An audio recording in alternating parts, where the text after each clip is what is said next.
Sabena, present engineering காலேஜ்ல இருந்து வந்திருக்கேன். யூஸ்வலா நம்மளுக்கு உடம்பு சரியில்லைன்னா நம்ம மாத்திரை சாப்பிடுறோம், உடம்பு நல்லா ஆயிடுது. அதை நம்ம அல்லாஹ்க்காக இணை வைக்கல. ஆனா அதே மாதிரி குர்ஆன் ஆயத்துக்கள் கொண்ட தாயத்தை வந்து நம்ம அணியறதுனால உடம்பு நல்லா ஆகுது சில பேர் நினைக்கிறாங்க. அப்படி அணியறதுனால அது எதுவும் தப்பா? அப்படி அணிஞ்சு நிறைய நல்லா இருக்கு அப்படின்னு சொல்லி நிறைய பேர் சொல்லியிருக்காங்க. அதனால எனக்கு அது குர்ஆன் விளக்கப்படி வரும். அழகான கேள்வி.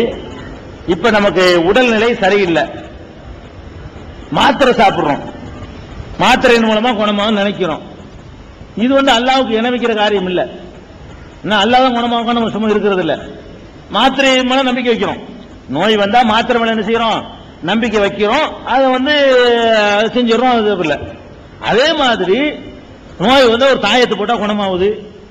ஒரு தாயத்தை எடுத்து கழுத்தை தொங்க விட்டுக்கிறோம், கையில கட்டி போட்டுக்கிறோம், இடுப்புல போட்டுக்கிறோம், அதுல ஒரு கியூர் கிடைக்குது. அது தப்பா? அது எப்படி சிறுக்கு என்ன வைக்கிறது ஆகும்? மாத்திரை மேல நம்பிக்கை வைக்கிற மாதிரி நாங்க தாயத்து மேல நம்பிக்கை வைக்கிறோம் அப்படிங்கிறது ஒரு கேள்வி. அதுல ஒரு லாஜிக்கும் இருக்கத்தான் செய்யுது. ஒரு லாஜிக்காவும் கேட்டிருக்கிறாங்க. முதல் லாஜிக்கு ரெண்டாவது வர்றேன். மார்க்கரியானுடைய நிலை என்ன? மருத்துவத்தை பொறுத்த வரைக்கும் நபி ஸல்லல்லாஹு அலைஹி வஸல்லம் சொல்றாங்க, ததாவவ், நீங்கள் மருத்துவம் செய்யுங்கள். ரசூலுல்லாஹ்வுடைய உத்தரவு என்ன? அல்லாஹ் மேல தவக்கல்னு சொல்லிட்டு மருத்துவம் செய்யாம இருக்காதீங்க. ததாவவ், மருத்துவம் செய்யுங்கள். இன்னலி குல்லி தாயின் தவாவுன், ஒவ்வொரு நோய்க்கும் மருந்து நிச்சயமாக இருக்கிறது. அப்ப மருத்துவம் செய்ய சொல்றாங்க. நோய்க்கு மருத்துவம் இருக்குன்னு சொல்றாங்க. மருத்துவம் இல்லாத நோயே கிடையாது. எய்ட்ஸ் உள்பட மருந்து இருக்குன்னு கண்டுபிடிக்கல. கண்டு தேடிக்கிட்டு இருக்கு மருந்து உலகத்துல. அவன் இன்னும் கண்டுபிடிக்கல, மனுஷன் தான் கண்டுபிடிக்கலையே தவிர அல்லாஹ் ஒரு நோயை இறக்கறான்னு சொன்னா மருந்தோட சேர்த்து தான் நோயை இறக்குறான்.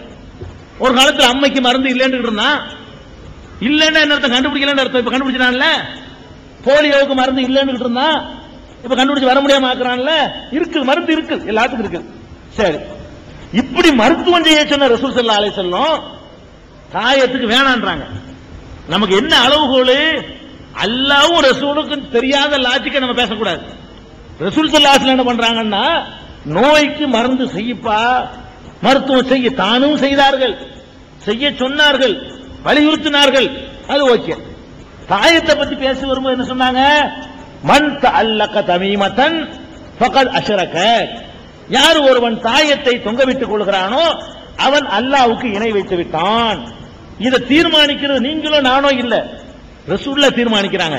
எவன் மாத்திரை சாப்பிட்டானோ அவன் ரசூலுடைய சுன்னத்தை பின்பற்றுகிறான், எவன் தாயத்தை போடுகிறானோ அவன் தான் இணை வைக்கிறான்.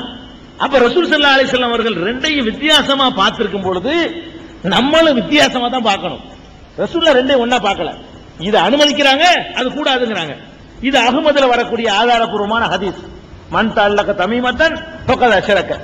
இன்னொரு ஹதீஸ்ல மன் தஅல்லக ஷையன் உக்கில இலை, யார் ஒருத்தன் எதை தொங்க விட்டாலும் சரி, தாயத்தோ நூலோ என்னத்தையோ தொங்க விடுவானேயானால் அவனை அல்லாஹ் வந்து கைவிட்டுறான், அவன் பொறுப்பு நீனே பார்த்துக்கிறான்னு விட்டுறான் அப்படின்னு கூட ரசூல் ஸல்லல்லாஹு அலைஹி வஸல்லம் சொல்றாங்க. அதனால ஒன்றுக்கு அனுமதி இருக்குது, இன்னொன்றுக்கு அனுமதி இல்ல. முடிஞ்சு வச்சா சரி. அடுத்து லாஜிக்கு வருவோம். என்னதான் இருந்தாலும் நீங்க மாத்திரை மேல நம்பிக்கை வச்சுட்டீங்கல்ல, தாயத்து மேல நம்பிக்கை வைக்கிற மாதிரி தானே மாத்திரை மேல நம்பிக்கை வைக்கிறீங்க அப்படின்னு ஒரு உள்ளுக்குள்ள ஒரு நெருடல் இருக்கும். இப்ப மாத்திரையை கொண்டு போய் ஒரு லேப் டெஸ்ட்ல கொடுத்து இந்த கிருமியை அடிக்கிற சக்திகள் இருக்குதான்னு கொடுத்தா இருக்குன்னு ரிப்போர்ட் தருவான். தாயத்தை கொண்டே ஒரு லேப் டெஸ்ட்ல கொடுத்து டெஸ்ட் பண்ணா அதுல இன்னென்ன நோய்களை உண்டாக்குற கிருமி இருக்குன்னு வேண்டா சர்டிபிகேட் தருவானே தவிர அது என்ன இருக்குதா? ஒண்ணு இருக்குது, ஒண்ணு இல்ல. உள்ளதை நம்புறது இல்லாத நம்புறதுக்கு வித்தியாசம் இருக்குது. அதாவது இப்ப நான் கேட்கிறேன், மாத்திரை தின்னா நோய் போகும், இதை திம்பியல நோய்ங்கிறீங்க, சாப்பிடுங்க கடிச்சிங்கிறேன், லூசான்னு கேட்பீங்களா இல்லையா? அப்ப எதை திங்கிறதுன்னு ஒரு வரமுறை இருக்குதுல. நோய் தான் மாத்திரையை தின்றதுனால இதையும் திங்க முடியாதுல. மாத்திரையை திங்கிறா அதுல இருக்குது, பல சோதனைகள் பண்ணி ப்ரூவ் பண்ணி அது செய்யலாம், திங்கிறோம். தாயத்தையும் லேப் டெஸ்ட்ல கொடுப்போம், அல்லாஹ் ஷிஃபா வச்சிருக்கானு கண்டுபிடிச்சு சொல்லட்டு இருந்தா செய்வோமே. அதுல வந்து இந்த ஆஸ்பிரின் இவ்வளவு இருக்குது, அதுல அனால்ஜின் இவ்வளவு இருக்குது தாயத்துல, அது என்னென்ன கேட்கும், இது ரத்தத்தை கட்டுப்படுது அப்படி சொல்லுங்க பாப்போம். அப்ப முதல்ல ரசூலுல்லாஹ் தடுத்துட்டாங்க ஒண்ணு. ரெண்டாவது வந்து இதுல இல்ல ஒண்ணு. மூணாவது என்ன, நீங்க நல்லா வழங்கன்னு நடைமுறையில பாக்குறீங்க. இந்த தாயத்து எவன் உங்களுக்கு எழுதி தர்றானோ அவன் உங்களை விட எல்லாத்தையும் விட தரத்தையும் முடிச்சவனா இருக்கலாம். நீங்க நல்லா இருக்கிறீங்க. தாயத்து வியாபாரம் பண்றான அவனுடைய தரித்திரம் முடிச்சு 1.25 ரூபாய்க்கு பிச்சை எடுக்கிறான், 11.25 ரூபாய்க்கு உங்களை அலைகிறான். நீங்க குடுக்குற கையா இருக்கிறீங்க. ரசூல் ஸல்லல்லாஹு அலைஹி வஸல்லம் சொன்னாங்க, அல் யதுல் உல்யா கைரும் மினல் யதி சுஃப்லா. மேலே இருக்கிற கை கீழே இருக்கிற கையை விட சிறந்தது. மேலே இருக்கிறதுனா கொடுக்கிற கை, கீழே இருக்கிறதுனா வாங்குற கை. ரசூல் ஸல்லல்லாஹு அலைஹி வஸல்லம் சொல்றாங்க, மேலே இருக்கிற கை கீழே இருக்கிற கையை விட சிறந்தது. யார சிறப்பா வச்சிருக்கான் அல்ல பத்தியலா? இந்த தாயத்தை விக்கிறான் பாருங்களேன், அவனைத்தான் ஆக்கி வச்சிருக்கான். தாயத்து மட்டுமா? தாயத்து, தகடு, பிரேமு இதை மாட்டுங்க, உங்களுக்கு அமோகமா வியாபாரம் நடக்கும்ங்கிறான். என்னத்தே கட்டம் கட்டமா எழுதிட்டு வந்து பிரேம் போட்டுக்கிட்டு இதை எடுத்து மாட்டுங்க, ஓஹோண்டு வியாபாரம் நடக்கும் அப்படிமா. சரிடா, நீ காலில இருந்து சுத்திரி எத்தனை உனக்கு வியாபாரம் ஆயிருக்குது? ஒண்ணுமா அவளங்கிறான். அது வியாபாரம் அவருக்கு ஒண்ணு இல்ல பாருங்க. இவன் நம்ம வியாபாரம் பண்றது சொல்ல வர்றான், இதை தூக்கிட்டு அலைகிறான் கடை கடையா. அது விற்க மாட்டேங்குது. அப்ப அதை விற்க அவனுக்கு மார்க்கெட் பண்ண தெரியல. இவன் நமக்கு வியாபாரத்தை அதிகப்படுத்துறேங்கிறான். அவனுக்கு நோய் வந்து ஆஸ்பத்திரி தூக்கிட்டு ஓடுறான், நம்மளுக்கு தாயத்தை கொடுக்குறான். அவன் வீட்டு பிள்ளைக்கு உடம்பு சரியில்லைன்னா அதுக்கு ஒண்ணு கழுத்துல மாட்டி வச்சு பார்ப்பேன், அடுத்தால சாவடிக்கிறீங்கள. அப்ப இதெல்லாம் பிராடு, ஒண்ணுமே இல்ல, நல்லா தெரியுது. சில நேரத்தில் குருவி உட்கார பணம் பழம் விடும். குருவிதான் அதை தள்ளி உடிச்சு நினைச்சுக்க கூடாது. பணம் பழம் இவ்வளவு பெருசா இருக்கும், மண்டை பெருசா இருக்கும் பணம் பழம். அதுல வந்து சிட்டுக்குருவி உட்காரும். அது உழுவுற கண்டிஷன்ல இருந்திருக்கு. அப்படி இப்போ அப்போன்னு இருக்கு. சிட்டுக்குருவி உட்கார்ந்தோட விழுந்துரும்.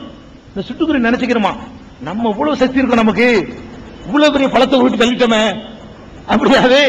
அதேதான் சில நேரங்கள்ல ஒவ்வொன்றும் தீர்வதற்கு அல்லாஹ் ஒரு டைம் வச்சிருக்கான்.